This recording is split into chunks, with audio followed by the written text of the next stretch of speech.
Baik, sebelum acara kita mulai, ini mohon teman-teman mungkin yang duduknya masih di belakang bisa maju ke depan. Iya, maju saja nggak apa-apa. Maju silakan.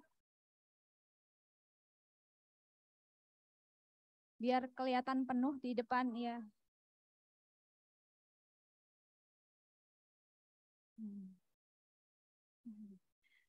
Baik, selanjutnya bagi yang masih bermain handphone, mungkin handphonenya untuk dikondisikan terlebih dahulu ya. Bisa di silent dulu atau dimasukkan ke dalam tas atau bisa di nonaktifkan.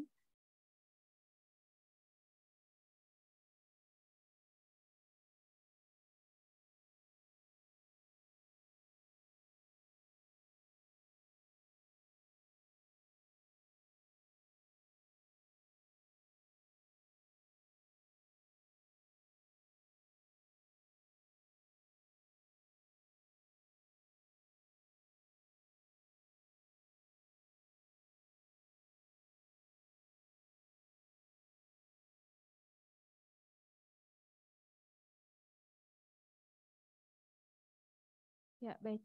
Kita mulai ya acaranya. Bismillahirrahmanirrahim. Yang terhormat Dekan Fakultas Hukum Universitas Islam Indonesia, Profesor Dr. Budi Agus Riswandi, SH MHum. Yang kami hormati Wakil Dekan Bidang Sumber Daya, Ibu Dr. Sri Hastuti Puspitasari, SH MHum. Yang kami hormati Wakil Dekan Bidang Keagamaan, Kemahasiswaan dan Alumni, Bapak Dr. Andes Agus Trianta, MA, MH, PhD. Yang kami hormati Ketua Program Studi Hukum Program Sarjana Fakultas Hukum Universitas Islam Indonesia, Bapak Dodi Setiawan Nurherianto, SH, MH, LLM, PhD, serta seluruh mu'alim dan peserta pengembangan diri Qur'ani yang berbahagia. Assalamualaikum warahmatullahi wabarakatuh. Alhamdulillahirrabbilalamin. Assalatu wassalamu ala ashrafil anbiya wal mursalin. Sayyidina wa maulana Muhammadin wa ala alihi wa sahbihi ajmain. Amma ba'du. Setinggi puji sedalam syukur marilah kita panjatkan kehadirat Allah Subhanahu wa taala yang telah memberikan berkah serta ridhonya, sehingga pada pagi hari ini kita dapat berkumpul dalam acara Muqaddimah Pengembangan Diri Qur'ani tahun akademik 2022-2023 dalam keadaan sehat walafiat. Salawat serta salam semoga selalu tercurahkan kepada junjungan kita Nabi Agung Muhammad Sallallahu Alaihi Wasallam, kepada para sahabat, tabi'in, tabi'ut tabi'in, dan seluruh umatnya. Dan semoga kita termasuk dalam umatnya yang mendapatkan syafaat beliau kelak di yaumil akhir. Bapak, Ibu, Saudara yang kami hormati, sebelum acara dimulai, perkenankan saya selaku pembawa acara untuk membacakan susunan acara terlebih dahulu. Acara yang pertama adalah pembukaan, acara yang kedua adalah pembacaan kalam ilahi, yang ketiga sambutan Dekan Fakultas Hukum UII, yang keempat penyampaian materi, dan yang kelima penutup. Baik, tanpa memperbanyak kata, marilah kita awali dengan mengharap ridho Allah SWT. Kita buka acara pada pagi hari ini dengan membaca basmalah bersama-sama. Bismillahirrahmanirrahim. Selanjutnya akan dibacakan kalam ilahi oleh Saudara Muhammad Nasyid Muharram. Kepada Saudara Muhammad Nasyid Muharram, disilakan.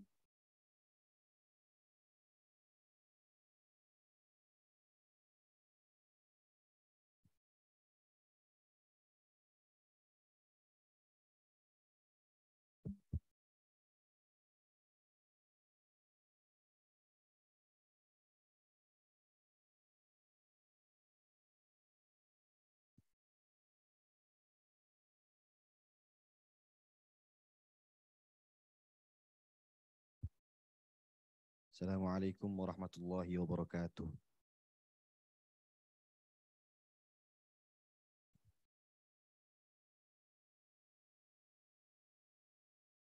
أعوذ بالله من الشيطان الرجيم.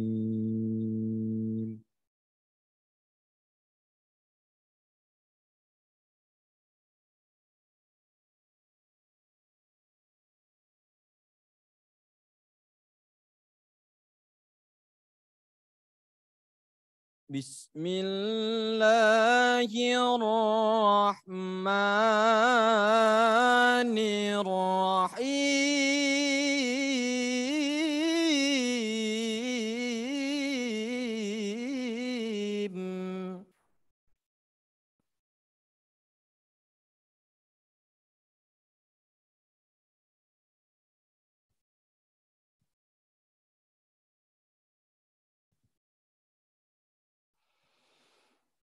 إن الله لا يخفى عليه شيء في الأرض ولا في السماء.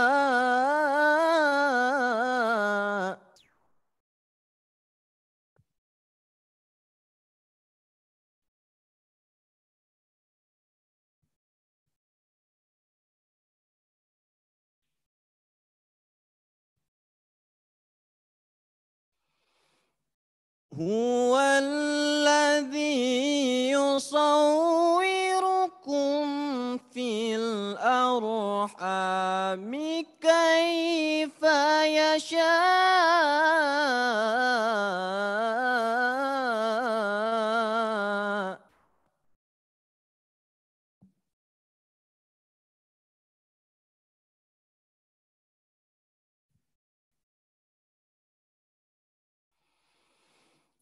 لا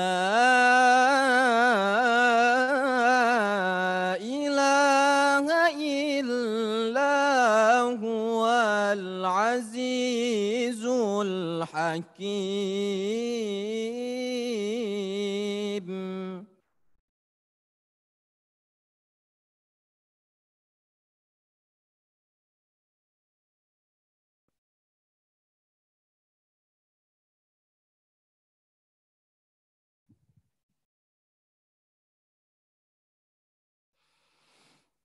هو الذي أنزل عليك الكتاب منه آيات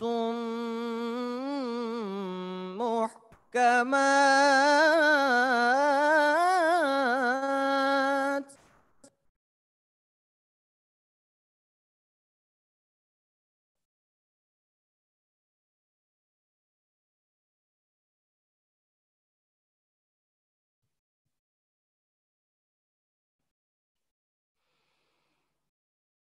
هن أم الكتاب وأخر متشابهات.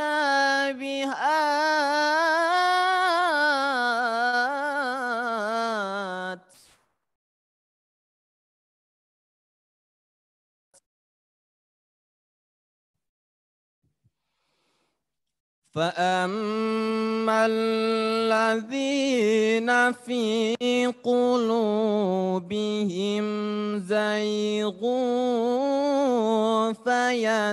فيتبعون ما تشابه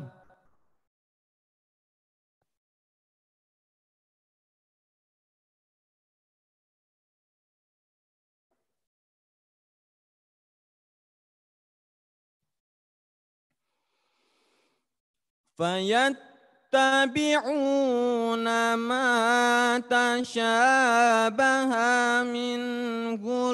منه ابتغاء الفتنة وابتغاء تأويله.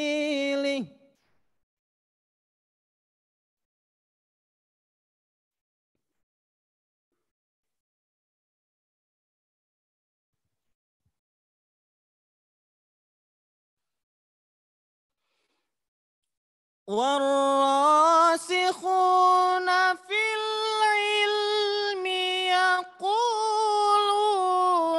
كل من عند ربنا وما يذكر أولو الألباب.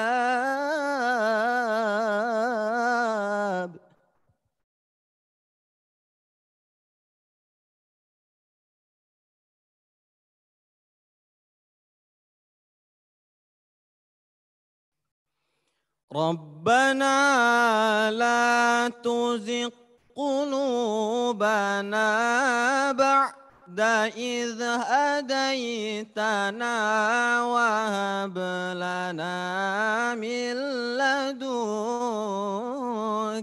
رحمة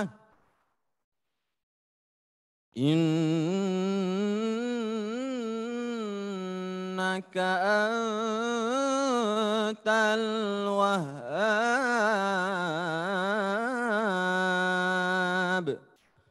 صدق الله العظيم. السلام عليكم ورحمة الله وبركاته.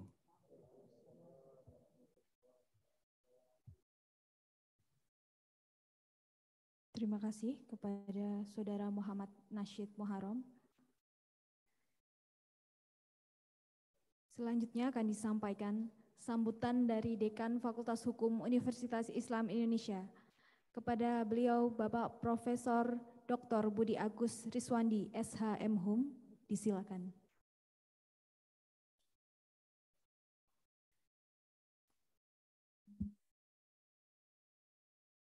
Yang terhormat Ibu Wakil Dekan Fakultas Hukum UII, Ibu Dr. Sri Hastuti Puspitasari, SHMH.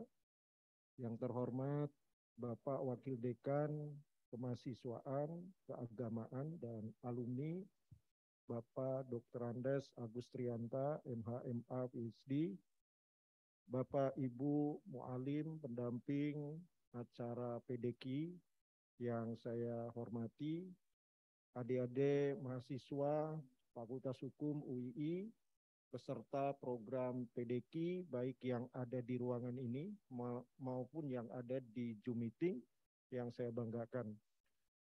Bismillahirrahmanirrahim. Assalamualaikum warahmatullahi wabarakatuh. Alhamdulillahi rabbil alamin, wassalatu wassalamu ala asrofil anbiya'i wal mursalin, wa ala alihi wa sahbihi ajma'in, amma ba'd.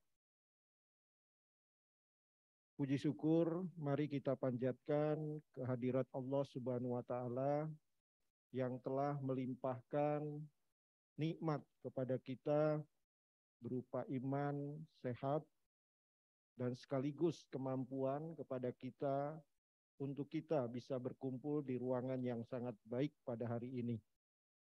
Salawat dan salam semoga senantiasa dicurahkan kepada junjungan kita Nabi besar Muhammad Shallallahu Alaihi Wasallam, keluarga, sahabat, tabiin hingga kita selaku umat akhir zaman. Saudara sekalian, pagi hari ini kita akan memulai kegiatan pengembangan diri Quran atau disingkat dengan istilah PDQ. Tentunya pertemuan pertama ini menjadi sangat penting untuk kita ikuti karena ini merupakan awal dari kegiatan PDQ dan saya kira karena ini awal, pastinya ada banyak hal yang harus adik-adik ketahui semua.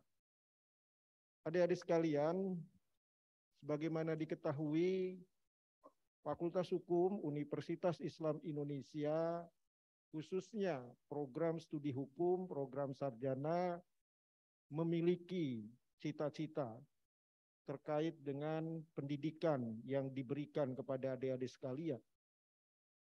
Cita-cita itu adalah bagaimana program studi hukum, program sarjana, termasuk program studi hukum, program sarjana untuk hukum bisnis, di mana adik-adik di sini dididik, dibina, ditempa. Tujuannya tidak semata-mata adik-adik mampu memiliki penguasaan bidang ilmu hukum, di mana dengan penguasaan bidang ilmu hukum, adik-adik tentunya diharapkan menjadi seorang profesional di bidang hukum.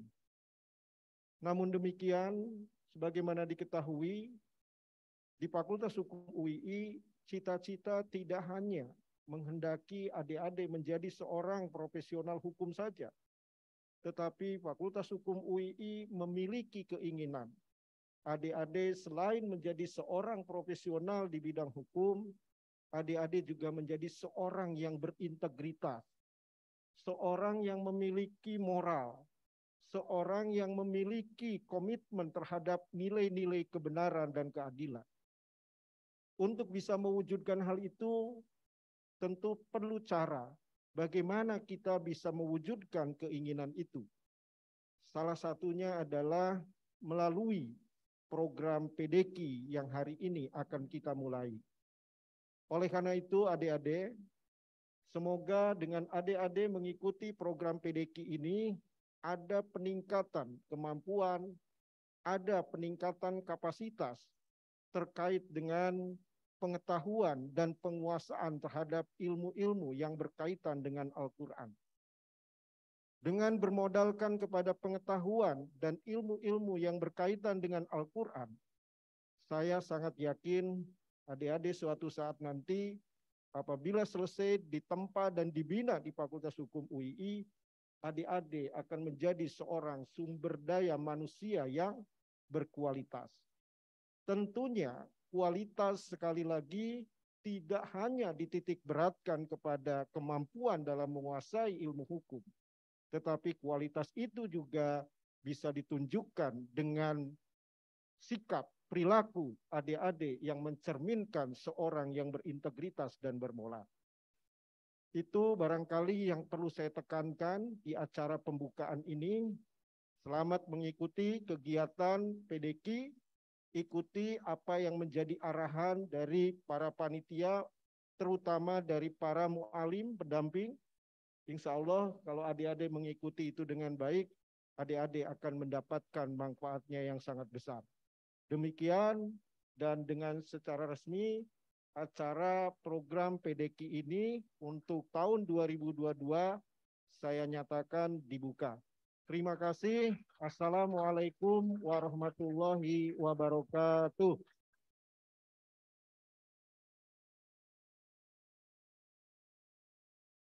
Terima kasih kepada Bapak Dekan atas sambutan yang diberikan. Acara selanjutnya adalah acara inti, yakni penyampaian materi yang akan disampaikan oleh Bapak Dr. Andes Agus Trianta MA, MH, PhD yang akan dimoderatori oleh Ibu Ayu Iza Elvani, SH, MH. Kepada Ibu Ayu Iza Elvani, acara kami serahkan.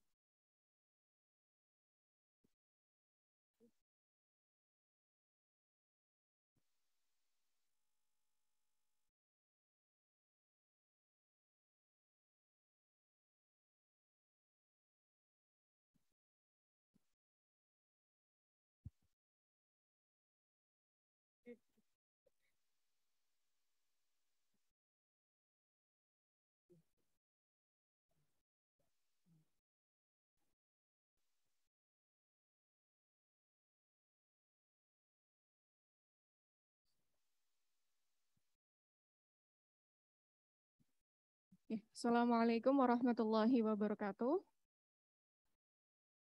Alhamdulillahirrabbilalamin. Wassalatu wassalamu ala asyrafil anbiya'i wal mursalin.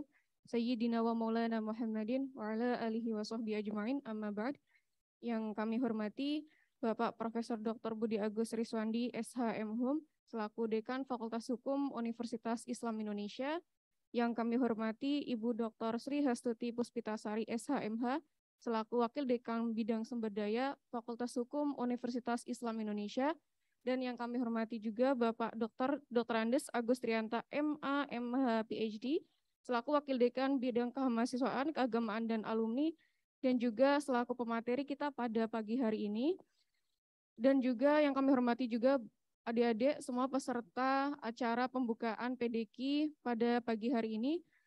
Alhamdulillahirabbil alamin. Puji syukur kita panjatkan kehadirat Allah Subhanahu wa taala yang dimana atas nikmat yang Allah berikan kepada kita semua, kita bisa menghadiri bersama pada acara pembukaan PDQ tahun akademik 2022-2023. Shalawat serta salam semoga selalu tercurahkan kepada beliau Rasulullah Shallallahu Alaihi Wasallam. Semoga kita semua mendapatkan syafaat beliau di hari akhir nanti. Baik Bapak Ibu dan adik-adik peserta pembukaan PDQ yang kami hormati, kegiatan pengembangan diri Qur'ani ini merupakan salah satu kegiatan wajib bagi mahasiswa Universitas Islam Indonesia, di mana penekanan atau pembinaan yang akan dilaksanakan dalam kegiatan PDQ ini merupakan berupa pembimbingan, membaca dan juga menulis serta menghafal ayat-ayat Al-Quran. Terkait hal ini kita mengingat semua bahwa Rasulullah SAW pernah bersabda bahwa sebaik-baiknya ibadah umatku adalah membaca Al-Quran. Baik, Bapak Ibu peserta pembukaan PDQ pada pagi hari ini, untuk mempersingkat waktu, langsung saja kita simak penyampaian materi yang akan disampaikan oleh beliau, Bapak Dr. Ades Agustrianta, SH, MH, LLB, PhD. Kepada beliau kami persilahkan. Assalamualaikum warahmatullahi wabarakatuh. Alhamdulillahi rabbil alamin. Alhamdulillahilladzi an'ama alaina bi ni'matil iman wal islam. Walhamdulillahilladzi amarna bi iqamis shalah wa ita'iz zakah wa ghairihima min arkanil islam. Assalatu wassalamu ala nabiyina wa habibina wa syafi'ina wa qaidina Muhammadin sallallahu alaihi wasallam wa ala alihi wa ashabihi wa man tabi'ahu bi ihsan ila yaumid dawam. Wa qala sallallahu alaihi wasallam khairukum man ta'allamal Qur'ana wa 'allamahu. Amma ba'du, yang kami hormati Bapak Dekan Profesor Dr. Budi Agus Riswandi SHM Hum, yang kami hormati Ibu Wakil Dekan Ibu Dr. Sri Hastuti Puspitasari SHMH, moderator ini Mbak Ayu Iza Elvani SHMH ya. Ini Mbak Ayu Iza ini orang yang paling sibuk di balik PDQ ya, karena bertahun-tahun sejak masa yang kepemimpinan yang lalu dipercayai untuk kalau bahasanya Pak Rektor itu mengorkestrai gitu ya. Jadi artinya untuk menggerakkan ini. Kemudian teman-teman panitia, di sini juga ada para mu'alim, baik saudara-saudara kita yang putra maupun putri ya, para mu'alim yang hadir pada acara pembukaan ini, serta adik-adik semuanya para peserta PDQ untuk tahun 2022. Alhamdulillah pada pagi hari ini menjelang siang kita dapat bertemu walaupun hanya sebagian yang di ruangan ini. Jadi yang ada di ruangan ini diutamakan memang untuk teman-teman yang pradasar ya, harapannya biar lebih bisa memahami berbagai aturan-aturan yang nanti akan disampaikan setelah ini.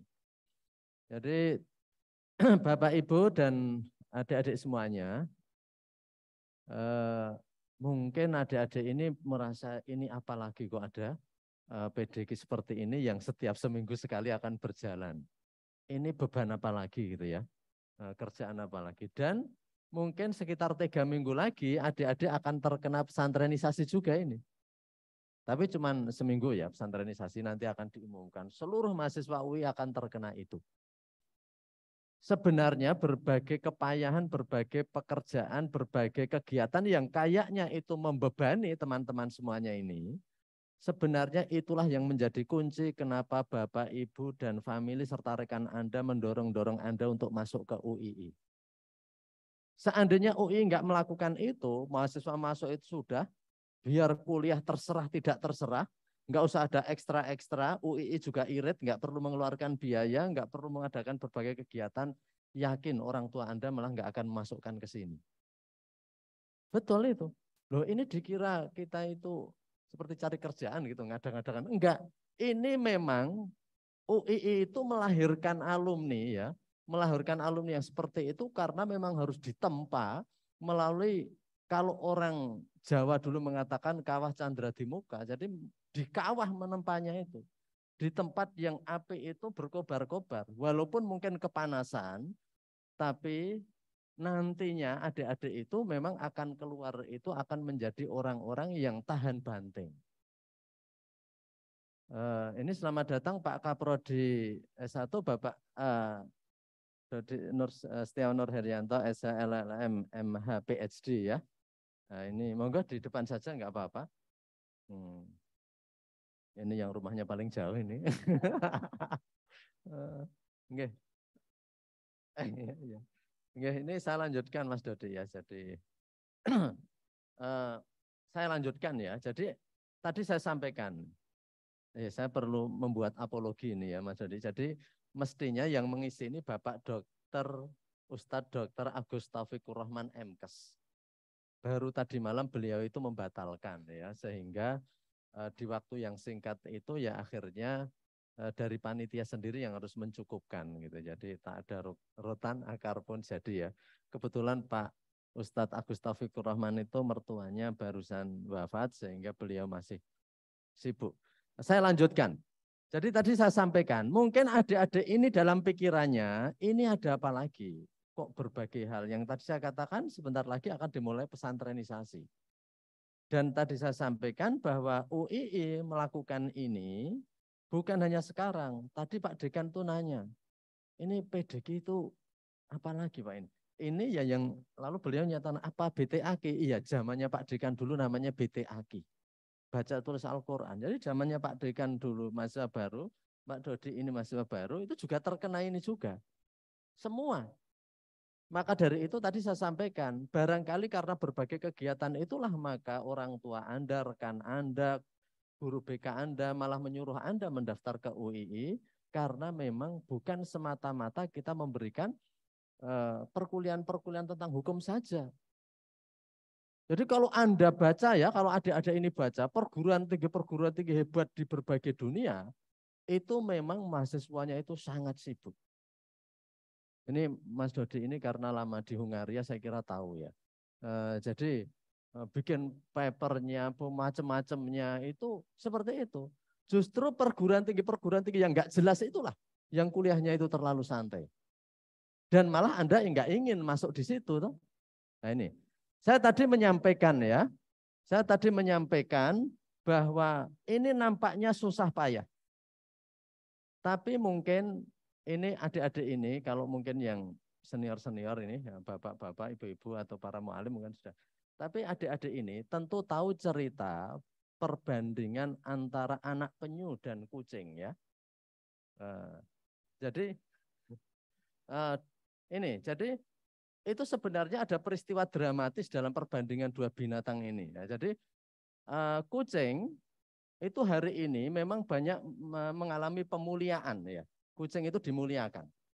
Kucing-kucing yang tadinya hidup di alam bebas, sebagai tabiatnya dia binatang buas, hari ini kucing-kucing banyak berpindah ke rumah. Kucing-kucing dan kemudian kucing itu sangat nyaman hidupnya. Terkadang juga tidurnya nggak kalah bagusnya tempatnya sama majikannya ya di tempat tidur itu. Jadi tadi juga ada yang fotonya itu sama kucing di Zoom itu. Itu salah satu kucing yang dimuliakan ya. Jadi kucing-kucing yang dimuliakan, yang aslinya kucing itu binatang buas, dia bertaring, berkuku tajam, macan kecil lah gitu ya. Tapi kucing ini sekarang dipelihara di rumah dan dirawat sedemikian rupa, sampai kucing itu hidupnya enak sekali. Dan sekarang kalau tahu tikus, kucing itu malah takut. Tahu tikus wirok, tikus di kota-kota di got-got yang besar sekali. Kucing itu hanya melihat nanti mundur-mundur malah bisa jadi lari dia. Jadi kucing itu telah keluar dari habitat awalnya karena terlalu manja hidupnya. Karena terlalu manja hidupnya. Kalian ini kalau dijadikan kayak kucing rumahan tadi, betul loh kayak waktu peradilan kemarin dijemur 2 jam aja pada kolab. Yang pingsan banyak sekali. Dijemur 2 jam ya. Karena Anda ini terlalu manja mungkin. Nah, selama COVID maksudnya ya, Anda dalam rumah aja, nggak pergi-pergi gitu ya. Kepanasan sebentar saja itu sudah pada berguguran. Padahal yang bangun gedung ini tiap hari kepanasan dia itu. Sebelum atapnya jadi. Dan nggak pernah ada berita yang pingsan ini. Yang bangun ini gitu. Malah bendaharanya yang pingsan ini. Karena dananya kok habis segitu banyak gitu ya. Nah, itu jadi begitu. Jadi kucing yang terlalu manja itu kalau dia keluar dari habitatnya sebagai binatang buas itu kemudian dia itu malah menjadi kucing-kucing yang sekarang ini takut dengan tikus, makanya banyak sekali sekarang overpopulasi tikus di mana-mana. Ular pada diburu sehingga nggak kurang ya, pemangsa dari tikus kurang. Juga kucing-kucing banyak yang nggak mau memangsa tikus. Kemudian penyu, ini penyu, adik-adik semuanya ya, tahu ya, kalau lihat National Geographic itu tahu proses bagaimana penyu bertelur ya.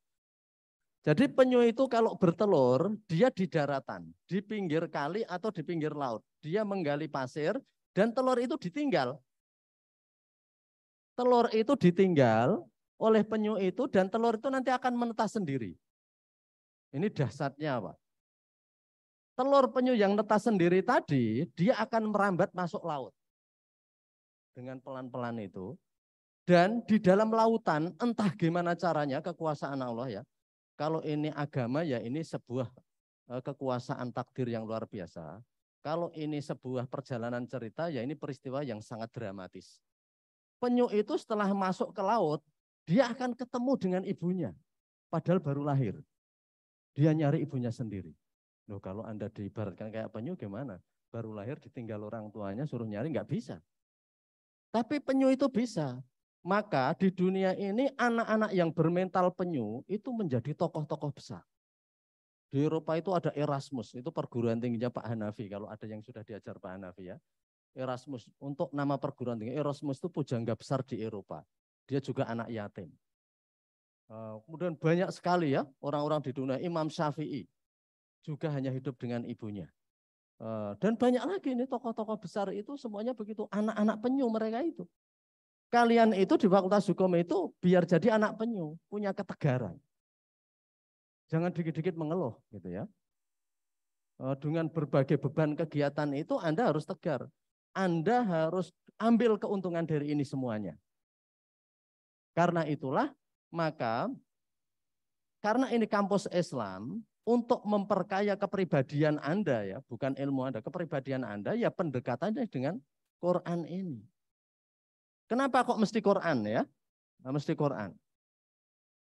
Mohon maaf saya berdiri saja ya, biar saya bisa melihat karena saya biar bisa melihat ini adik-adik ini karena dengan saya melihat gini itu dia akan sedikit sungkan untuk omong-omong ya. Tapi kalau dia merasa nggak lihat saya, dia itu enak saja omong-omong itu. Oke ya, jadi karena nggak lama ya, perhatikan aja nggak lama. Jadi dengan apa? Kenapa Al-Quran? Kenapa untuk membangun kepribadian ini Al-Quran? Dan Anda bagi yang belum bisa membaca harus diajari gimana caranya lancar membaca. Yang sudah lancar membaca akan ditingkatkan agar bisa menghafal. Dan nanti bisa memaknai sedikit demi sedikit. Ini enggak ada yang lepas dari PDG. Yang sudah bagus diperbagus lagi, yang dasar diberikan peningkatan. Semua begitu. Karena tujuan kampus ini untuk membekali kalian dengan mentalitas Al-Quran, maka tadi singkatannya PDG, pengembangan diri Qurani. Saya beri contoh. Al-Quran itu diturunkan kan dalam permulaan Al-Quran itu ya di surat Al-Baqarah itu hudal lil muttaqin. Petunjuk bagi orang yang bertakwa. Jadi bagi kita Al-Quran itu petunjuk. Kalau bukan karena Quran, kita nggak bisa loh menentukan mana yang baik yang buruk. Saya beri contoh. Ini orang-orang barat ya, terutama di sekitar negaranya dulu Pak Dodi ini kuliah ya. Orang-orang di Eropa, Skandinavia, di sana itu pornografi bebas. Di Eropa itu banyak beberapa tempat yang membebaskan. Nah, itu kenapa kok pornografi bebas? Mereka menganggap apa toh bedanya kulit wajah sama kulit bagian tubuh yang lain? Dong sama-sama kulit. Apa bedanya? Anda sendiri nggak tahu. Apa ya Pak bedanya jidat saya sama mungkin bagian lain yang nggak boleh ditunjukkan tuh bedanya apa? Diselidiki nggak beda itu, sama-sama kulit. Maka mereka mengatakan, loh kenapa kalau sama-sama kulit harus dibeda-bedakan, yang satu ditutupi dan yang satu tidak? Ini kan cuma sama-sama kulit. Coba kamu pikir-pikir betul juga itu. Betul, ini cuma sama kulit. Kenapa kok yang lain ditutup, lain tidak? Bagi orang yang tidak tahu Al-Quran, niscaya akan mengatakan begitu dan pada masanya nanti bagian tubuh lain itu boleh saja ditunjukkan karena sama-sama kulit. Sama-sama kulit. Itulah yang kemudian aliran-aliran yang membebaskan pornografi di berbagai negara. Toh itu sama-sama kulit kita. Tetapi kalau dalam Al-Quran, itu nggak akan ketemu jawabannya karena Al-Quran hanya bilang bahwa itu aurat. Kalau putri ya yudnina alaihina min jalabibihina gitu ya. Hendaknya mereka itu menjulurkan jilbabnya agar mereka itu menutupi aurat itu. Jadi kalau Islam punya konsep itu menutupi aurat. Ya, jadi begitu. Kalau orang yang tidak punya Al-Quran tentu dia nggak akan bisa membedakan. Nggak akan bisa membedakan. Contoh lagi ya. Contoh lagi misalnya. Minuman yang beralkohol atau minuman keras. Saya sering ingatkan ke mahasiswa, jangan bilang minum alkohol karena alkohol itu untuk obat. Dan orang jarang yang mau minum alkohol saya kira. Pak, alkohol itu untuk ngobati luka, kok malah diminum. Tapi beralkohol. Minuman beralkohol itu. Jadi itu konsep bahwa makanan itu kalau tanpa agama itu hanya makanan itu enak atau tidak enak. Sedikit yang intelek menyehatkan atau tidak menyehatkan. Tapi kalau orang punya agama itu kemudian dia menghindari makanan-makanan yang itu memang oleh Allah dianggap tidak pantas dimakan. Tidak pantas dimakan oleh Allah. Jadi Al-Quran itu akan menjadikan manusia-manusia itu memahami arah kehidupan dan tidak terombang-ambing mana perkara-perkara yang benar sama yang salah. Betul, tanpa Al-Quran kita nggak bisa membedakan. Saya beri contoh lagi gini. Sekarang ini yang di Stadium Jurnal saya sampaikan sedikit kemarin. Jadi orang-orang barat sudah banyak yang membolehkan perkawinan sesama jenis. Karena mereka menganggap ini kan hak asasi manusia. Kalau saya nyamannya itu berjodoh dengan sama laki-laki, kenapa hukum mesti melarang? Kan perkawinan ini urusan privat saya sama pasangan saya. Kenapa mesti dilarang? Yang putri juga bilang gitu, kalau saya itu lebih nyaman berjodoh sama sejenis saya, loh kenapa dilarang? Sehingga sekarang ini aturan-aturan berbagai negara sudah banyak yang membolehkan perkawinan sesama jenis. Ada pejabat-pejabat politik yang istrinya juga sama-sama laki-laki. Ada artis-artis yang istrinya juga sama-sama laki-laki. Enggak tahu apa disebut istri atau enggak ya, tapi itu. Jadi itu kenapa seperti itu? Karena menurut mereka ya kenapa mesti dilarang? Kalau bukan karena Quran kita juga akan tersesat begitu juga nanti. Tapi Al-Quranlah yang mengatakan wa khalaqnakum azwaja dan kalian diciptakan itu berpasangan. Pasangan itu tidak sama. Pasangan itu kalau kiri sama kanan. Itu begitu. Dan Al-Quran mengatakan pasangan kamu. Jadi memang berbeda. Pasangan itu malah kalau Anda beli sepatu kanan semua mah nggak ada harganya itu. Atau sepatu kiri semua, memang nggak bisa. Tapi manusia kok malah aneh, menikah kanan semua atau kiri semua. Jadi menurut saya aneh-aneh. Saya membaca di berita, Elton John ya, ini penyanyi dari Inggris Mas Dodi ya. Elton John. Elton John itu mengakhiri tur wisatanya untuk konser. Dan dia sudah agak tua dan dia mengatakan ini tur saya yang terakhir. Setelah ini saya nggak akan konser karena saya akan menekuni. Bukan menunggu, saya akan mencurahkan perhatian ke kehidupan rumah tangga saya. Saya kira ya dia rumah tangganya biasa saja. Ternyata disebutkan dia barusan menikah dengan lelaki. Itu rumah tangganya itu lelaki dan lelaki. Itu yang dia bilang mau konsentrasi ngurusi rumah tangga ya. Ngurusi istrinya yang sama lelaki sama dia juga gitu. Ini kan kehidupannya jadi aneh. Manusia sama binatang lama-lama sulit dibedakan. Lama-lama sulit dibedakan ini. Itu kalau tanpa Quran, maka dengan Quran ini insya Allah kita akan menjadi pribadi berbeda. Akan menjadi pribadi berbeda ya. Anda, adik-adik semuanya ya, jadi tentu tahapannya panjang untuk memahami Al-Quran. Bagi yang baca saja belum lancar, tentu dilancarkan dulu. Dan yang sudah lancar, nanti menuju ke artinya, diajari beberapa arti dari ayat-ayat yang sekiranya mudah diingat, dihafalkan, dan seterusnya. Itu tahapannya panjang, tetapi saya beri contoh juga dalam kehidupan begini. Anda akan kaget biasanya. Kalau ada orang yang tidak pernah Anda duga mau berbuat buruk, tiba-tiba berbuat buruk. Ya, saya enggak boleh menyebut nama, tapi misalnya saja, seorang jenderal yang itu memang hebat, kok bisa melakukan ya tindakan yang menurut, kok bisa ya? Enggak usah orang sepinter itu ya, orang biasa saja enggak akan mau melakukan itu misalnya gitu. Sama juga ketua lembaga-lembaga tinggi negara, nah ini sudah diputus ke hakim kan, misalnya ketua MK ya, ada kemudian ketua DPR ya, itu kok bisa pada masuk penjara? Itu bagi kita sering enggak masuk akal. Di Semarang ini kemarin malah ada tentara yang bunuh diri. Karena apa? Menyuruh orang lain untuk menembak istrinya kan gitu ya. Ternyata istrinya enggak mati ditembak itu.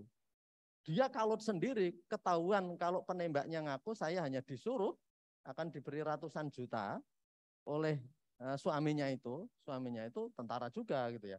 Oleh suaminya yang uang itu katanya minta dari mertuanya. Nah, ini ruwet sekali kehidupan. Nah, dia akhirnya stres karena istrinya ternyata ditembak enggak mati. Dan penembaknya sudah ngaku kalau disuruh suaminya kan, Anda ikut beritanya itu ya. Itu akhirnya lelakinya ini malah bunuh diri. Itu jalan cerita itu aneh. Yang dirancang mau dibunuh itu istrinya malah selamat. Suaminya yang otak dari pembunuhan itu malah yang mati. Karena bunuh diri saking stresnya. Kalau dipikir kok bisa orang membiayai orang lain untuk membunuh istrinya. Padahal istrinya itulah yang belahan jiwa dia. Maka kembali ke tadi, peristiwa-peristiwa yang di luar nalar itu terjadi karena godaan sebenarnya. Karena di dalam surat Shad, di dalam surat Al-Hijr itu sampai 2 kali dikatakan, setan berjanji akan menyesatkan manusia. Kata-katanya, la'ughwiyannahum ajma'in. Betul-betul saya akan menyesatkan anak cucu Adam. Tapi 2 kali juga, setan itu memberikan kuncinya, siapa orang yang tidak bisa dia sesatkan? Ila ibadaka minhumul mukhlasin. Kecuali hamba-hambamu ya Allah, yang mereka itu terikhlaskan hatinya, mukhlas. Jadi hatinya itu menjadi orang yang sangat mukhlis gitu ya. Jadi setan sendiri itu yang mengaku, akan saya sesatkan semua kok anak cucu Adam ini. Bahkan wala uzayyinanna lahum, akan saya hiasi hal-hal buruk itu di mata mereka jadi indah. Itu kata setan. Maka ketika orang mau membunuh, ketika orang yang top itu mau menembak gitu ya, itu dalam pikirannya itu semua adalah planning-planning yang bagus. Itu setan itu yang memplanning itu. Maka dengan belajar Quran itu kita biar bisa menjadi orang yang mukhlasin. Yang setan tadi sudah mengatakan kami nggak akan bisa loh goda orang yang mukhlasin ini. Orang-orang yang dimurnikan hatinya itu, diri pribadinya, agar dalam hidup itu tujuannya semakin hanya memurnikan kepada Allah. Kalau kita mau logika sedikit ya, kenapa setan itu kok tidak berdaya menghadapi orang yang ikhlas? Saya beri contoh saja. Kalau salah satu dari teman kita ini belajar. Belajar saya tanya, Mas ini sudah selesai ujian kok masih belajar? Loh Pak, saya belajar bukan karena nilai. Ini saya bilangi suruh agak santai sedikit dong, ini sudah enggak ujian. Loh, saya belajar kan bukan karena nilai Pak. Kemudian misalnya saja gitu ya, belajar dia sudah bukan karena nilai. Kemudian ini kan jauh dari orang tua kamu. Orang tua kamu itu enggak tahu loh sebenarnya kamu main-main main-main ke mall, main-main kemana-mana, itu enggak apa-apa loh kamu. Orang tamu agak dihapus-hapusnya sedikit enggak tahu loh. Tapi dia, loh, saya kan belajar bukan hanya karena orang tua, Pak. Ini keikhlasan kedua. Saya lillahi ta'ala, Pak. Orang tua saya memang nggak lihat, Pak. Orang tua saya itu kampung kok, Pak. Pakai handphone aja keliru-keliru gitu ya. Ini kalau baca WA, ini saya kira bapak-bapak di sini pernah baca WA. Pernah di-forward oleh Pak Jihad itu, WA-nya. Nah, WA-nya itu bilang gini, katanya ada seorang embah, cucunya itu main handphone terus gitu loh. Ditanya, "Le, kowe iki dolanan apa?" katanya. "WA, Mbah." Wow. Lalu mbahnya, "WA iki apa?" katanya. "Wawasan Al-Qur'an, Mbah." "Oh ya, terus kele." gitu ya. Itu artinya orang tua yang sangat kuper ya, yang sampai nggak tahu bahwa WA itu diterjemahkan wawasan Al-Qur'an. Mbahnya terus ke pakai handphone terus itu. Nah, itu maka kembali ke tadi, mungkin orang tua kalian itu nggak memantau kalian, tapi kalian tetap belajar. Saya belajar lillah, Pak, bukan karena orang tua saya. Itu keikhlasan kedua. Keikhlasan pertama tadi sudah ujian selesai saja, saya belajar bukan karena ujian, Pak. Wah, dasar sekali tuh jawabannya. Yang kedua, ditanya, orang tuamu nggak memantau loh, Dek. Ya nggak apa-apa, saya belajar bukan karena orang tua saya, karena Allah memerintah. Itu orang pribadi ikhlas itu gitu. Jadi orang kaya bisa disesatkan oleh setan, orang pintar bisa disesatkan oleh setan, orang bodoh lebih mudah lagi disesatkan. Bodoh gampang banget disesatkan. Orang miskin disesatkan mau apa ini? Semua orang bisa disesatkan karena politisi-politisi hebat pada runtuh di dunia ini karena disesatkan. Untuk suatu tindakan-tindakan yang menurut kita konyol, tapi itu dilakukan. Orang kaya juga bisa sesat dengan hartanya itu dan banyak sekali. Kemudian orang bodoh saya tadi bilang lebih mudah lagi disesatkan. Makanya Islam itu sebenarnya di mana-mana ayat pertamanya saya Iqra kok, bacalah kok gitu ya. Itu artinya bahwa agar kita terselamatkan dari berbagai tergelincir tadi, kan memang harus tahu isi Al-Qur'an. Kalau nggak tahu ya pantas itu tokoh-tokoh besar itu pada diantarkan ke hotel Prodeo atau penjara. Karena apa? Mereka nggak tahu cara menghindari godaan. Bahwa Al-Quran itu sudah mengatakan setan itu sendiri sudah angkat tangan kalau ketemu orang-orang yang ikhlas. Ila ibadaka minhumul mukhlasin. Betul itu. Orang-orang yang ikhlas itu yang tidak bisa digoda. Miskin tapi ikhlas juga nggak bisa digoda. Kaya ikhlas, yang baik itu ya kaya, pintar, ikhlas ya. Setan kesulitan. Kalau zaman Nabi itu seperti Utsman bin Affan. Utsman bin Affan itu hartanya luar biasa, tapi tidak pernah tergoda oleh setan ya. Jadi ini kalau ngomongkan sahabat kebaikannya nggak ada habis-habisnya ya. Jadi adik-adik semuanya, jadi intinya satu ya, berbagai kegiatan-kegiatan ekstra seperti ini baik yang berada di Zoom loh ya ini, adik-adik ini, berbagai kegiatan ekstra ini jangan kamu pandang sebagai sebuah siksaan. Kamu jangan sok lebay seperti orang paling menderita di dunia. Pak, coba bayangkan ini Pak, kuliah masuk terus. Kemudian kita ada PDK, ini ada pesantrenisasi. Kemarin jangan lebay begitu. Nah, jangan sok merasa paling menderita. Di luar sana itu banyak orang yang lebih menderita, yang ingin cari ilmu dengan berbagai upayanya. Ini untuk penutup ya, untuk penutup. Saya akan mengutipkan ini nasihat Imam Syafi'i ya. Imam Syafi'i ini orang yang hebat sekali ya. Saya kagum sekali kalau membaca biografinya Imam Syafi'i itu. Karena Imam Syafi'i itu kecilnya di Mekah. Saya ceritakan sebelum perkataannya Imam Syafi'i. Kecilnya Imam Syafi'i itu di Mekah. Dan ketika muda itu dia selalu keliling ke kantor-kantor pemerintah. Untuk nyari apa? Dia mencari kertas bekas.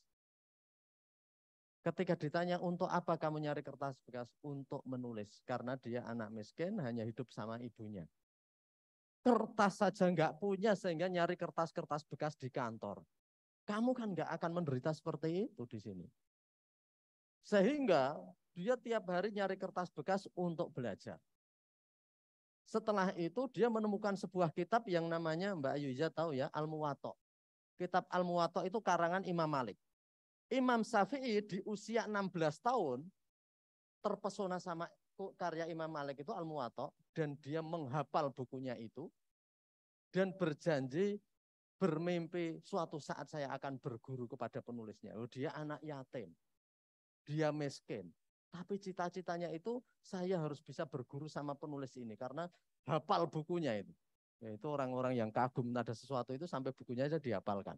Usia 16 tahun Imam Syafi'i hafal kitab Al-Muwatta karya Imam Malik. Berhubung ibunya orang yang nggak punya, anaknya hasratnya pendidikan mau menemui Imam Malik di Madinah, ibunya jual warisan-warisan dari bapaknya. Ya nak, ini apa yang bisa dijual, nanti kamu bawa untuk ke Madinah. Dan nggak bisa mengantar ibunya Imam Syafi'i. Seperti kamu ke Jogja diantar rombongan orang tuamu. Mau ke kos itu. Satu mobil datang bersama, satu ini datang bersama. Kamu ke pondok-pondok juga diantar bersama. Imam Syafi'i oleh ibunya dititipkan kafilah yang mau ke Madinah. Kamu ikut kafilah ya nak. Saya bekali duit dari menjual warisan itu sama ibunya Imam Syafi'i itu ditaruh di, kalau orang naik haji itu sering membawa uang dan dijahit ya. Nah, ini Imam Syafi'i juga begitu, duit dikasih di bajunya lalu dijahit sama ibunya. Biar di perjalanan nggak jatuh, uang dia hanya mau diikutkan kafilah yang mau ke Madinah. Ibunya ini menghadap wali kota Mekah dan minta KTBLC kalau sekarang, rekomendasi. Mohon Pak Wali Kota, ya karena anaknya, ya Imam Syafi'i itu kalau sekarang ya pelajar yang sering dapat olimpiade gitu ya. Sehingga dia wali kota itu ya mau, wali kota menulis kepada wali kota Madinah agar anak ini diantarkan ke Imam Malik. Nah, ceritanya seru sekali ya. Jadi di perjalanan dia dititipkan kafilah, ternyata dirampok kafilah itu. Dicegat perampok. Imam Syafi'i ditanya, kamu bawa duit enggak? Bawa, katanya. Tapi perampok itu enggak percaya, anak kecil gitu kok bawa duit gitu ya. Sehingga enggak diambil, setelah semua diambil, para perampok ini menghadap pada bos perampok yang duduk manis di pinggir jalan. Dan ditanya, semua sudah diambil duitnya? Sudah, bos gitu ya, sudah bos. Nah, tapi tadi ada anak kecil yang bilang bawa duit 200 dirham atau berapa. Tapi saya enggak percaya, masa anak kecil itu bawa itu. Kamu datang lagi ke anak kecil tadi, sana. Kamu datang lagi, nemui anak yang bilang bawa duit tadi. Betul, anak kecil Imam Syafi'i. Kamu tadi bilang ya bawa duit. Iya, ngaku Imam Syafi'i. Di mana? Ini, dijahit. Akhirnya duit itu diambil. Sama perampok itu duit itu diambil. Tapi bos perampok itu berpikir, coba panggil anaknya itu. Wong kamu sudah nggak tahu bahwa dia bawa duit, kok kamu, malah dia ngaku. Katanya. Imam Syafi'i ditanya, nah, kenapa kamu ngaku kalau bawa duit? Wong para perampok ini tadi nggak tahu. Saya sebelum berangkat diberi pesan sama ibu saya, kamu jangan sekali-kali bohong. Wah, luar biasa ya. Jangan sekali-kali bohong. Ini sangunya menuntut ilmu. Kamu jangan sekali-kali curang. Kalau di sini begitu. Jangan nyontek, jangan malsu persensi gitu ya. Nah, itu gitu. Nah, Imam Syafi'i jangan bohong. Lalu ini penjahatnya bosnya itu berpikir, anak kecil gini kok bisa menjunjung nilai mulia ya. Saya setua ini kok masih jadi penjahat. Oke, hari ini juga saya berhenti jadi perampok. Saya akan menjadi orang Islam yang baik. Masih kecil aja udah mengislamkan perampok. Ini sampai besar-besar ini menyadarkan orang ya mungkin masih perlu pengalaman. Wong ini masih mau dididik baca Qur'annya ya. Nah, jadi kembali Imam Syafi'i itu. Jadi itu cerita Imam Syafi'i itu setelah Imam Syafi'i datang sampai Madinah, wali kota Madinah itu keberatan ngantar Imam Syafi'i menuju Imam Malik. Loh kok kamu mau nyuruh saya ngantar ke Imam Malik? Saya sendiri, saya milih suruh jalan kaki ke Mekah daripada suruh ngantar kamu katanya. Saya takutnya bukan main sama Imam Malik. Ini wali kota loh ini. Imam Malik itu orangnya sangat tegas sekali. Saya milih suruh jalan kaki ke Mekah daripada ngantar kamu ke sana. Tapi akhirnya setelah dipikir-pikir wali kota Madinah, oke lah, siapa tahu kita diterima sama Imam Malik. Betul, datang ke Imam Malik sama wali kota. Begitu ngetok pintu, pembantunya datang. Anda mau apa? Ketemu Imam Malik. Anda tahu enggak jadwalnya? Enggak ditanya wali kota atau tidak, enggak urusan. Anda kan tahu jadwalnya bukan sekarang. Sudah, lain kali. Tapi wali kotanya ngeyel. Ini ada surat dari wali kota Makkah. Baru kemudian Imam Malik keluar. Imam Malik keluar, dilihat anak itu. Wah, ini feelingnya tajam sekali Imam Malik ini. Dia sudah tahu bahwa anak ini akan going to be someone, akan menjadi seseorang. Tanya Mbak Ayu Iza ini ya, orang kiai-kiai yang mendidik hafal Quran bisa menerka anak ini ketoknya mau mudah hafal atau tidak. Ya kalau mau alim BTAQ belum tentu. Ini para guru-guru tahfidz ya. Jadi kemudian Imam Malik itu setelah melihat gini, oke, kamu boleh berguru sama saya. Di pelajaran pertama ini, saya akhiri cerita ini di pelajaran pertama. Di pelajaran pertama, Imam Malik itu membacakan 40 hadis, dan di antara muridnya, Imam Syafi'i itu mainan ludah ini di atas tikar. Setelah selesai, Imam Malik orangnya sangat tegas. Setelah selesai baru, hei Muhammad, nyebut Imam Syafi'i. Imam Syafi'i kecil. Kamu jangan kamu ulangi. Kalau nanti saya mengajar, kamu jangan main-main. Kamu perhatikan, saya lihat tadi tanganmu main-main. Lalu Imam saya, maaf saya tidak main-main. Nah, apa? Saya menulis hadis itu pakai ludah saya di atas tikar. Karena saya miskin nggak punya kertas. Wah, jawabannya ini sangat ya. Kita bikin hati kita itu jadi ternyuh sekali. Belajar tuh nggak punya kertas sehingga dia pakai ludah itu nulis di atas tikar untuk mengingat sebentar sebelum ludah itu kering. Coba kalau betul kamu tadi menulis hadis dengan ludahmu, bacakan hadis pertama. Wah, hafal Imam Syafi'i. Kedua sampai 40 ingat semua. Jadi, permaafannya diterima sama Imam Malik. Maka Imam Syafi'i ini menjadi di Indonesia dia mazhab terbesar. Di Asia Tenggara adalah mazhab terbesar. Mazhab Syafi'i. Salah satu nasihat Imam Syafi'i itu ini aja yang sebagai penutup ya. Katanya safir tajid aiwadun amma tufarikuhu. Bermusafirlah kalian, bepergilah kalian, niscaya kamu akan mendapat ganti dari apa yang kamu tinggal. Kamu meninggalkan kampung halaman kalian, ada yang dari Indonesia Timur, Indonesia Barat, ada yang dari Jogja. Safir tajid iwadon, niscaya kamu di tempat tujuan akan mendapat ganti dari apa yang kamu tinggal. Kalau kamu punya guru-guru di daerahmu, maka di sini pun kamu akan mendapatkan. Ammatu fariku.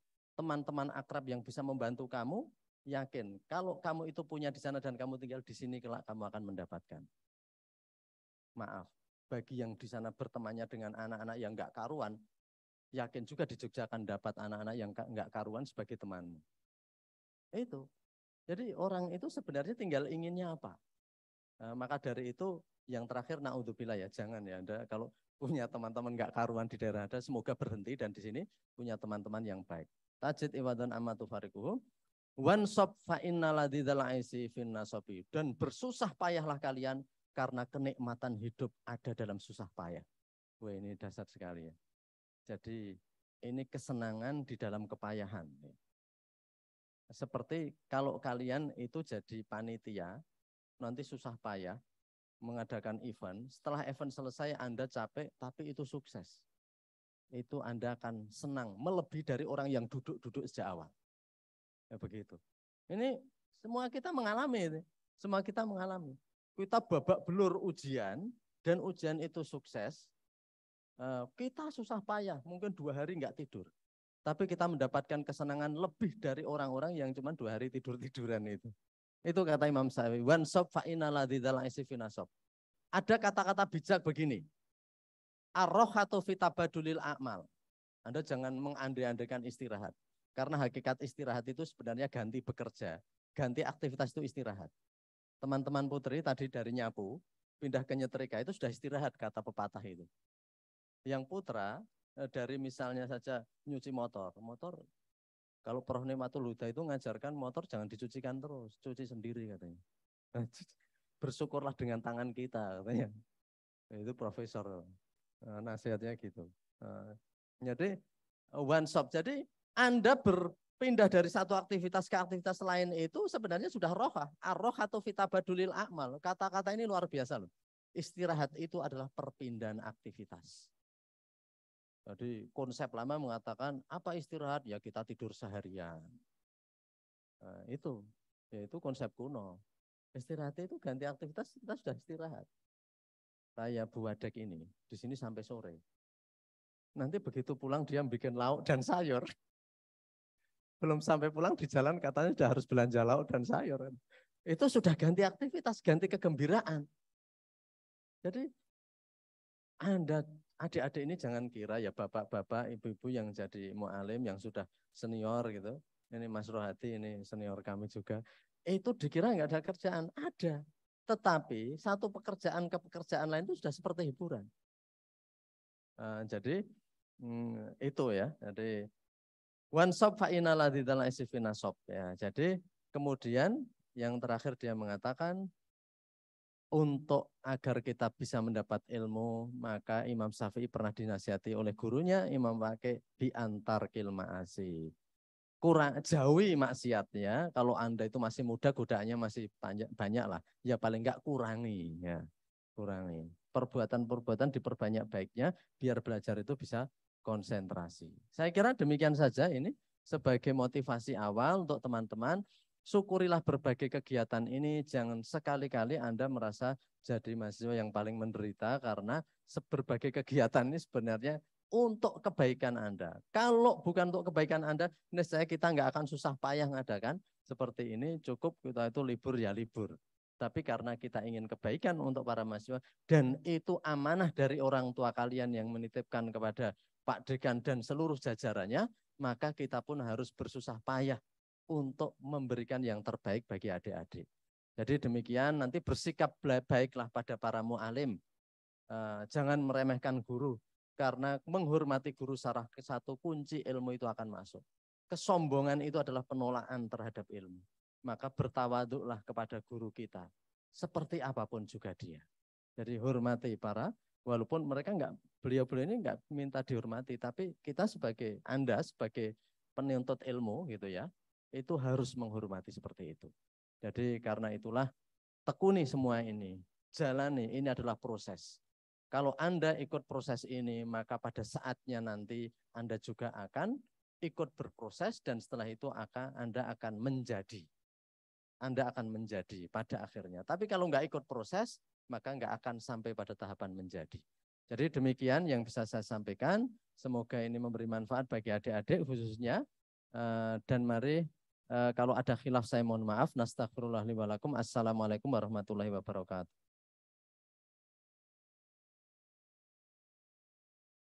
Terima kasih kepada Bapak Dr. Andes Agustrianta, MA, MH, PhD. Selanjutnya Bapak Ibu dan juga adik-adik peserta pembukaan PDQ pada pagi hari ini. Sesi selanjutnya akan dibuka terkait dengan diskusi. Silahkan nanti adik-adik yang mungkin join di Zoom juga bisa kemudian bergabung pada sesi diskusi pagi hari ini dengan raise hand. Dan juga kami persilahkan kepada adik-adik yang hadir luring di auditorium pada pagi hari ini. Ada titipan dari panitia bahwa nanti 3 penanya pertama akan diberikan door prize, sehingga kemudian adik-adik yang akan mengajukan pertanyaan, silahkan bisa menyebutkan namanya. Baik, untuk sesi pertama kami buka, silahkan bagi yang di Zoom maupun yang di auditorium. Oke, baik, 1.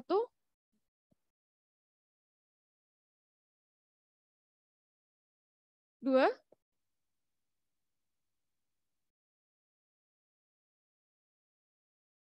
Mungkin ada dari adik-adik yang putra? Atau mungkin dari adik-adik yang di Zoom, silahkan. Oke, baik. Sambil menunggu yang lainnya, mungkin kita langsung saja ke penanya yang pertama. Ada di Mbak Pojok, silahkan bisa berdiri. Kemudian jangan lupa sebutkan nama.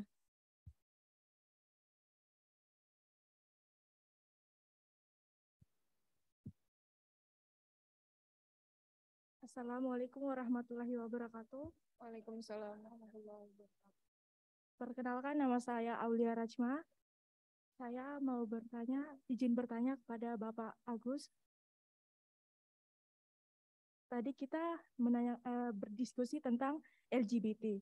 Saya mau bertanya, bagaimana menurut Bapak di negara Afrika itu presidennya membuat aturan bahwa penyuka sesama jenis itu akan dipenjarakan satu penjara dengan lawan jenis.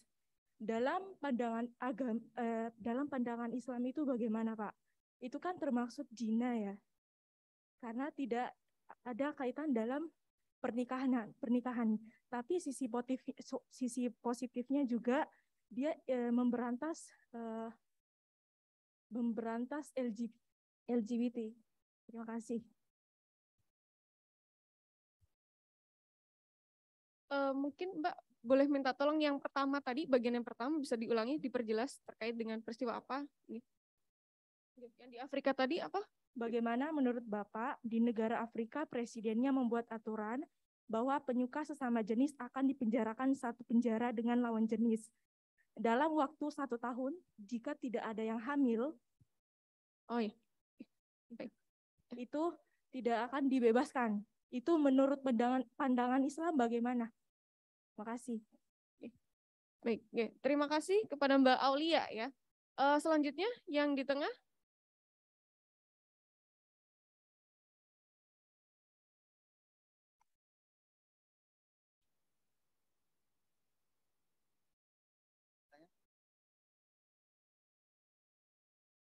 Yang belakang tadi, Mbak.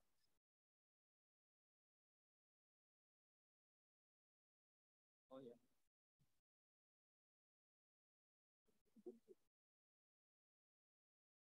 Baik, Assalamualaikum warahmatullahi wabarakatuh. Waalaikumsalam warahmatullahi wabarakatuh.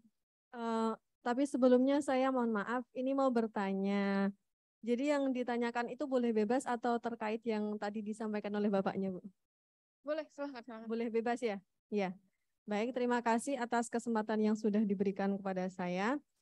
Yang ingin saya tanyakan itu terkait dengan taklim anak-anak gitu ya, Bu ya. Nah, jadi untuk yang sebelum-sebelumnya itu ada anak-anak yang memang kayak kurang antusias untuk mengikuti taklim. Nah, seperti itu. Terus ketika tiba waktu seperti ujian, itu anak-anak itu dia juga memang tidak lulus karena mungkin tidak serius dalam mengikuti taklim. Tapi ketika dia disuruh mengulang begitu, dianya kayak ngeyel biar bisa diluluskan. Nah, saya sendiri kan juga bingung mau gimana meluluskan, tapi kalau yang sebelumnya itu bukan saya yang jadi mualimnya. Nah, itu yang ingin saya tanyakan, bagaimana cara mengatasi mahasiswi yang seperti itu, Bu? Terus ada juga yang sekarang ini saya sudah mengumumkan di grup Google Classroom gitu ya, untuk anak-anak bisa mengikuti grup yang WhatsApp untuk memudahkan komunikasi. Tapi memang hanya beberapa anak yang baru mengikuti grup WA gitu. Nah, yang ingin saya tanyakan, ya itu bagaimana cara mengatasi anak-anak yang seperti itu, Bu? Mungkin nanti kampus bisa lebih apa ya, gimana ya, lebih ketat gitu biar anak-anak mau antusias untuk mengikuti taklim. Ya, itu saja dari saya. Sekian, wassalamualaikum warahmatullahi wabarakatuh. Waalaikumsalam warahmatullahi wabarakatuh. Mohon maaf atas nama Mbak siapa? Nama Dania Nurisa. Baik, mungkin untuk pertanyaan pertama dan kedua tadi akan langsung dijawab oleh Pak Agus ya. Enggak, Bapak.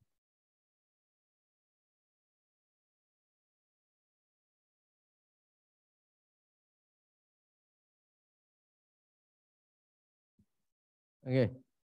Untuk yang pertama tadi, itu bagaimana kebijakan yang dilakukan oleh salah satu negara di Afrika, di mana orang-orang yang menikah sesama jenis akan dipenjara, dan di penjaranya itu dicampur dengan lain jenis, dan kalau tidak bisa hamil didenda. Jadi itu kebijakannya itu saya sendiri juga kaget mendengar itu, kok ada seperti itu ya. Afrika ini terkadang aneh-aneh memang ya. Adat seperti Tunisia itu yang poligami dianggap kejahatan dan dipenjara gitu ya. Ada yang itu seperti itu.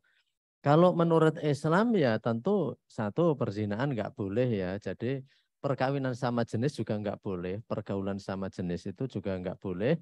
Sehingga memang harus ditanggulangi dan diberantas.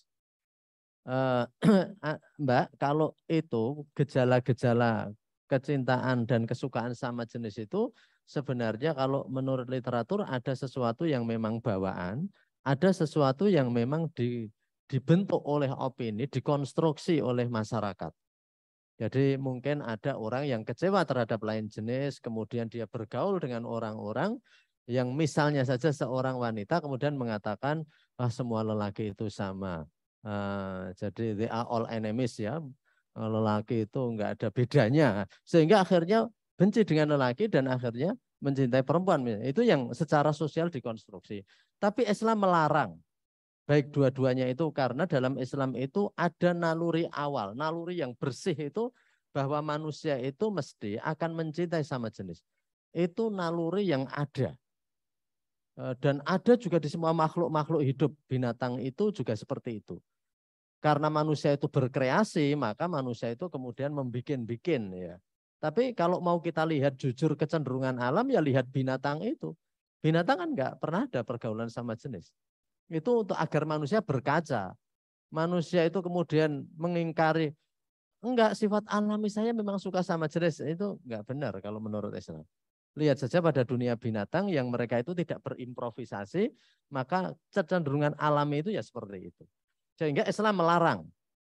Kemudian kalau mereka dipenjara dan hukumannya malah seperti itu juga itu berdosa lagi dalam Islam, namanya perzinaan.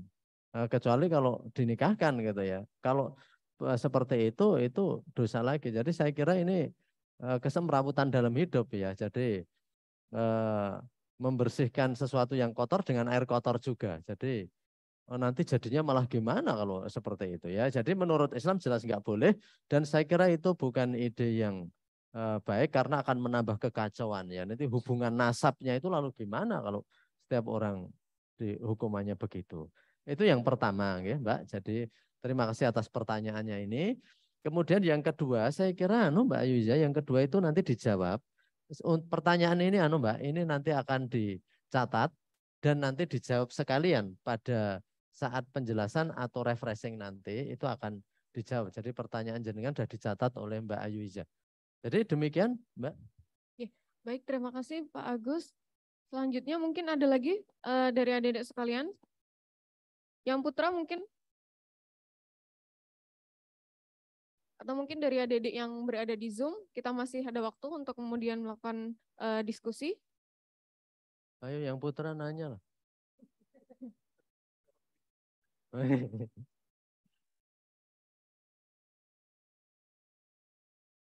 Baik, ada dari adik-adik yang putra mungkin? Oh ya, baik. Silahkan yang putri lagi, monggo. Mbak, silahkan bisa.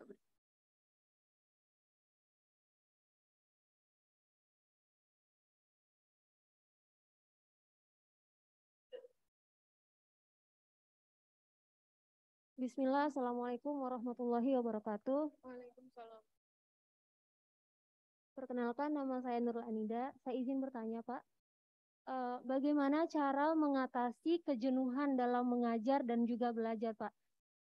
Mungkin itu saja pertanyaan saya. Wassalamualaikum warahmatullahi wabarakatuh. Waalaikumsalam warahmatullahi wabarakatuh. Ya, baik, terima kasih atas pertanyaannya. Mungkin langsung saja kami serahkan kepada Pak Agus untuk menjawab pertanyaannya. Iya, bagaimana mengatasi kejenuhan ya. Jadi itu gini. Ya ini sebenarnya by nature, secara alami kita juga bisa memanage diri kita ya.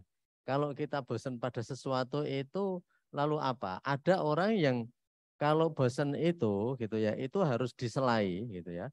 Diselai dengan kegiatan yang lain. Seperti kita jenuh, bosan itu kan jenuh ya. Kita itu jenuh belajar, ada kalau orang-orang yang sifatnya audiotif, suka mendengarkan, maka dia bisa mendengarkan musik-musik yang musik-musik yang bagus, kemudian bisa mendengarkan juga nyanyian, puisi ya itu yang auditif. Tapi kalau kita itu sosial, maka kita harus keluar ruangan dan ngomong-ngomong sama temannya. Maka dulu di ruang dosen di kampus selatan itu ngomong-ngomongnya bisa 1 jam walaupun belajarnya hanya 30 menit. Ya. Lama ngomongnya, lama selingannya daripada intinya, nggak maju-maju gitu. Jadi itu Mbak, jadi kejenuhan itu sebenarnya itu kalau kita jujur ya, artinya ini memang bukan karena kita anak yang teman kita itu pada hiburan-hiburan enggak, tapi sebenarnya kejenuhan itu isyarat diri kita sebenarnya. Saya sendiri mempraktekkan. Kalau mengerjakan suatu yang berat dan jenuh ya, misalnya suruh nulis artikel ya, kalau Prof Budi ini cepat sekali, Pak Dodi saya itu lama sekali. Kalau sudah jenuh saya paksa nanti saya itu migrain. Itu berarti sebenarnya kejenuhan saya itu isyarat. Oh ini saya harus off dulu, ini ganti aktivitas saya gitu. Karena kalau saya teruskan, itu nanti migrain. Tapi terkadang di deadline ya, kita nggak bisa menghindar, ya sudah nanti migrainnya disembuhkan nanti gitu ya. Itu kalau sudah nggak ada alternatif. Tapi saya mikir berarti kejenuhan, kalau kita jujur, itu sebenarnya isyarat tubuh kita. Anda juga, gimana diri yang jujur, ya kita lihat, saya itu jenuh kenapa ya? Bukan karena benci anaknya, bukan karena ini dan sebagainya, tapi memang saya jenuh itu berarti memang kita memerlukan apa yang dikatakan selingan-selingan tadi. Yang selingan itu bisa banyak hal, sehingga kejenuhan itu bisa kita maintain ya. Saya dulu pernah diajar ya oleh Bapak Nandang Sutrisno, hukum dan pembangunan. Ini diajar juga saya kira. Bertiga ini ya, hukum dan pembangunan, jadi muridnya Bu Tuti di magister itu. Jadi hukum pembangunan. Jadi dalam teori pembangunan ini Mbak, negara itu kalau membangunnya nggak bergeser gitu terus, negara itu suatu saat akan mengalami titik jenuh. Maka dia harus ada namanya switch paradigm. Paradigmanya harus dirubah, harus digeser. Seperti kalau kita naik mobil atau motor menanjak terus, ini kita akan kehabisan gas nanti.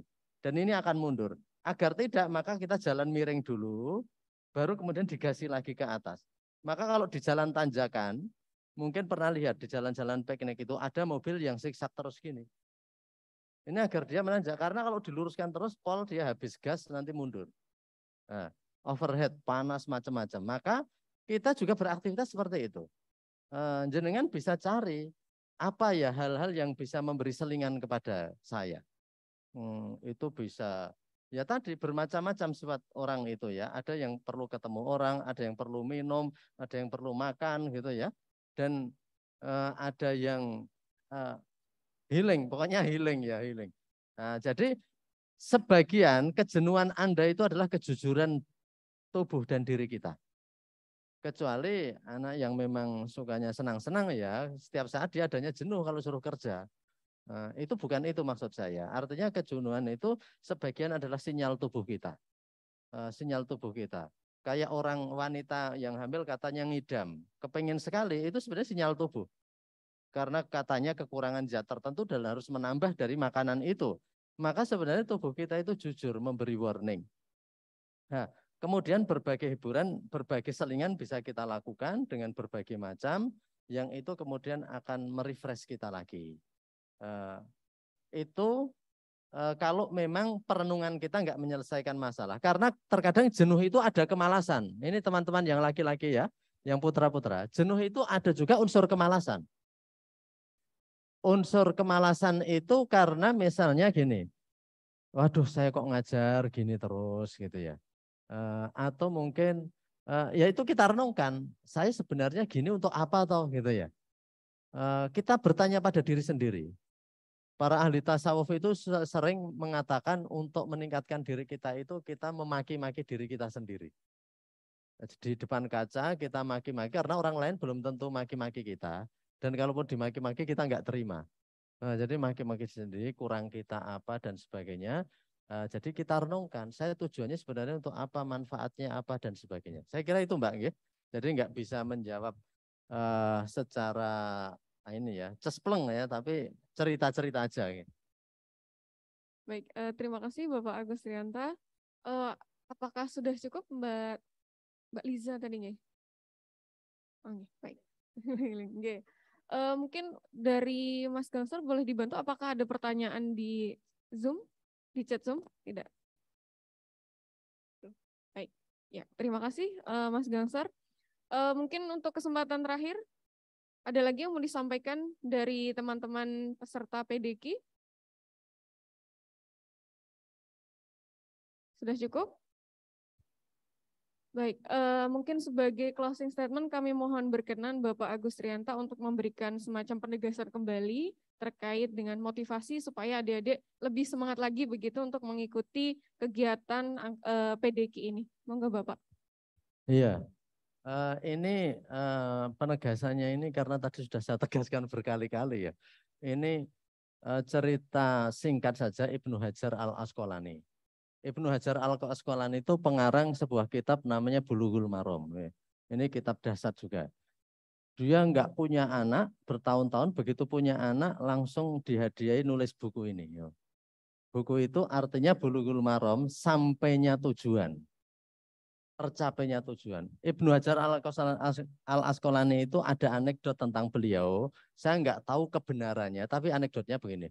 Dinamai Ibnu Hajar karena Ibnu anak Hajar Batu. Dia anaknya Batu. Kenapa dinamai anak Batu? Adik-adik yang putra ya, perhatikan sebentar beberapa kalimat ini. Jadi Ibnu Hajar Al-Asqalani itu frustasi setelah berguru kepada gurunya karena bertahun-tahun nggak bisa hafal. Dia memutuskan saya kayaknya memang nggak bisa. Karena sudah kurang apa saya, tekun sama guru saya, tapi tetap saya kayak gini saja. Maka saya akan pulang. Sudah, saya pulang dari berguru. Di tengah jalan, dalam anekdot itu Ibnu Hajar melihat batu yang terkena tetesan air. Ingat ya, batu itu pun berlubang. Dan dia kemudian berpikir, kalau batu yang sekeras ini bisa berlubang karena tetesan yang kontinu, apalagi otak saya. Tentu bisa juga lah. Dia nggak jadi pulang. Dia kembali kepada gurunya dan bersungguh-sungguh dan akhirnya menjadi ulama besar. Jadi banyak orang-orang hebat yang pada awalnya nggak pede. Apakah saya bisa? Di antara kalian mungkin yang bacaan Qur'annya masih berat, tertatih-tatih. Mungkin apa saya bisa ya qiraah seperti mas yang di depan tadi. Ya semuanya tergantung ketekunan Anda. Anda sendiri yang akan menentukan. Kata orang, takdir kesuksesan bukanlah nasib. Success is not your destiny. Sukses bukan takdirmu, tapi sukses itu adalah apa yang kamu perbuat. Karena itu, kalau Anda ingin sukses dalam segala hal, berbuatlah. Jangan bilang kalau sukses dan gagal itu takdir katanya. Jadi saya kira itu saja sebagai closing statement. Semoga adik-adik ini tambah semangat dan lebih menyadari pentingnya kegiatan PDG ini dan teman-teman mu'alim juga lebih bersemangat lagi dan memiliki ghirah yang lebih tinggi lagi. Demikian kami mohon maaf. Tadi sudah saya akhiri, saya serahkan kepada Mbak Ayuza. Baik, terima kasih kepada Bapak Dr. Andes Agustrianta, MA, MH, PhD, yang telah berkenan menjadi pemateri pembukaan PDQ pada pagi hari ini. Kepada rekan-rekan yang tadi sudah menyampaikan pertanyaan, nanti bisa kemudian bertemu dengan panitia di depan. Untuk rangkaian pagi hari ini, kami selaku moderator mohon maaf atas segala kekurangan dan terima kasih atas kehadirannya. Sebagai penutup, mari kita mengingat dan juga mengamalkan perintah Rasulullah dalam hadis di mana beliau bersabda bahwa bacalah Al-Quran karena ia akan datang pada hari kiamat nanti untuk memberikan syafaat bagi para pembacanya. Terima kasih. Wassalamualaikum warahmatullahi wabarakatuh.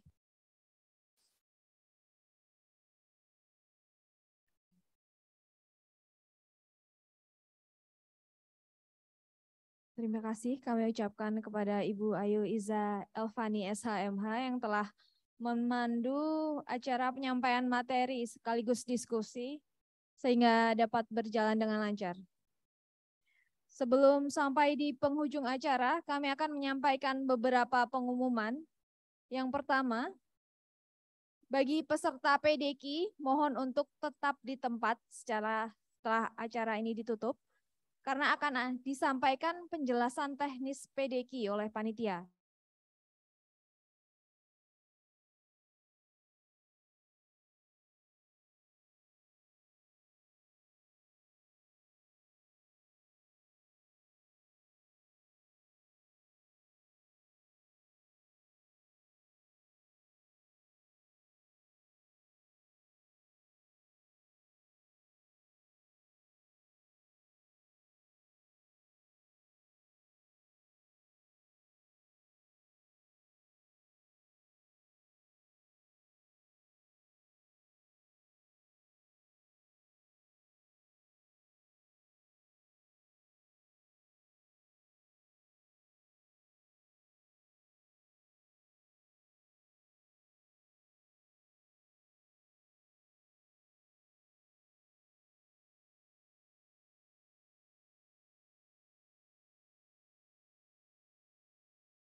Dari saya selaku pembawa acara, mohon maaf yang sebesar-besarnya apabila dalam membawakan acara terdapat banyak kesalahan. Marilah kita syukuri dan tutup acara pada siang hari ini dengan membaca hamdalah bersama-sama. Alhamdulillahirrabbilalamin. Billahi taufik wal hidayah. Wassalamualaikum warahmatullahi wabarakatuh.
Baik, kepada adik-adik peserta PDQ ada sedikit pengumuman terkait dengan teknis PDQ. Untuk para mu'alim, baik yang pernah mengaku maupun mu'alim baru nanti akan dijelaskan apa teknisnya, kemudian terkait dengan tanya jawab pelaksanaannya, implementasinya nanti bisa disampaikan di acara Refresh Mu'alim nanti jam 13.00.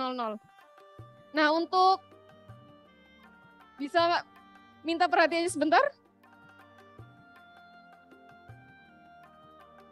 Untuk teknis PDQ ini, pengembangan diri Qur'ani,